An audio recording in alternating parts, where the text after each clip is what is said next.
এই যে আমাদের ভিতরে বিভেদ, এর দায়িত্ব সরকারকে নিতে হবে। যে সরকার দলগুলোকে একসাথে, দলগুলোর মধ্যে একতা ধরে রাখতে পারলো না, এটা কি সরকারের ব্যর্থতা না?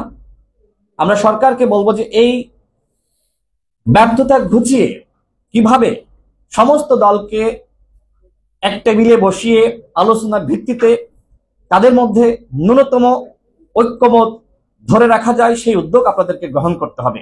আমি বক্তব্য সংক্ষেপ করব।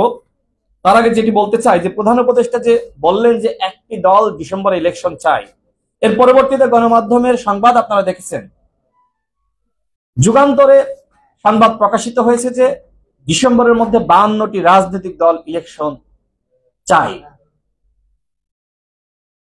এমনকি সমকালে গতকালকের সংবাদ, সেখানে বলা হচ্ছে যে নিবন্ধিত 10টি রাজনৈতিক দল ডিসেম্বরের মধ্যে ইলেকশন চাই, এবং অন্য দলগুলো মোটামুটি আশপাশে জানুয়ারি বা ফেব্রুয়ারি শুরুতে ইলেকশন চাই। মোটামুটি ইলেকশনের ব্যাপারে হয়তো 1 মাসের হেরফের রয়েছে, কিন্তু মোটামুটি সবাই ইলেকশনটা ডিসেম্বর বা জানুয়ারির মধ্যেই চাই।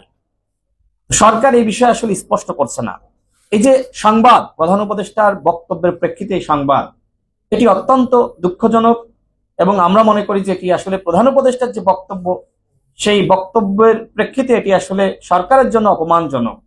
সুতরাং যারা উপদেষ্টা রয়েছেন তাদের উচিত প্রধান উপদেষ্টাকে সঠিক মেসেজটা দেওয়া, জনগণ কি চায়, দলগুলো কি চায়।